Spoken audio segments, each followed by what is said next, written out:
গত কয়েক বছর ধরেই শহরের বিভিন্ন দুর্গাপুজোয় টাকা ঢালছে একাধিক চিটফান্ড সংস্থা। টাকার বিনিময়ে প্রচার, লক্ষ লক্ষ মানুষের নজরে পড়ার সব থেকে বড় সুযোগ। কোথাও বড় বড় হোর্ডিং, কোথাও ব্যানার। কিন্তু অভিযোগ, হোর্ডিং ব্যানার দিয়ে সংস্থার প্রচার চালালেও গত বছরের টাকা দেয়নি সারদা, তার আগের বছরের টাকাও নাকি বাকি। এই ঘটনার পরে আমাদের দুর্গাপুজোর সংক্রান্ত যে বিজ্ঞাপনের টাকা, সেটা এজেন্সি যারা লাগিয়েছিলেন তাদের সঙ্গে আমরা অনেকদিন ধরেই যোগাযোগ করছি, তখনও তারা দেননি। দেবেন কি দেবেন না কোনো রকমই তারা উত্তর দিতে পারছে না। সবটাই বলছেন যে পরিস্থিতি স্বাভাবিক হলে দেখব। 2 বছরে 2.5 লক্ষ, আগের বছরে পাইনি। শুধু সারদাই নয়, একই অভিযোগ শোনা গিয়েছে অন্য চিটফান্ড সংস্থাগুলির বিরুদ্ধেও।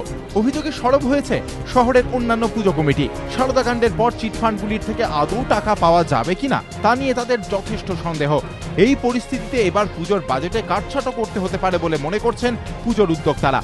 পুজোর বাজেট নিয়ে চিন্তা করতে হবে, কেননা বলে তো অস্বীকার করে লাভ নেই। বিভিন্ন আর্থিক প্রতিষ্ঠানের সঙ্গে বিভিন্ন পুজো কমিটির যেমন যোগাযোগ হয়, আমাদেরও হয়েছে। শুধু আর্থিক প্রতিষ্ঠান বলে ভুল হবে, তাদের যে বিভিন্ন অ্যানসিলিয়ারি অর্গানাইজেশনসগুলো আছে, যারা সমস্ত কোম্পানিগুলো আছে, তাদের সঙ্গে যোগাযোগ থাকতো। তো আমাদের সেগুলো নিশ্চয়ই আমরা চাপের মুখে পড়বো, অন্যদের মতোই। কলকাতার সমস্ত পুজো গোষ্ঠী পড়বে, আমরাও পড়বো সেবার। চিটফান্ড কেলেঙ্কারির প্রভাব কি তাহলে এবার পুজোতেও পড়তে চলেছে? চিন্তায় পুজোর উদ্যোক্তারা।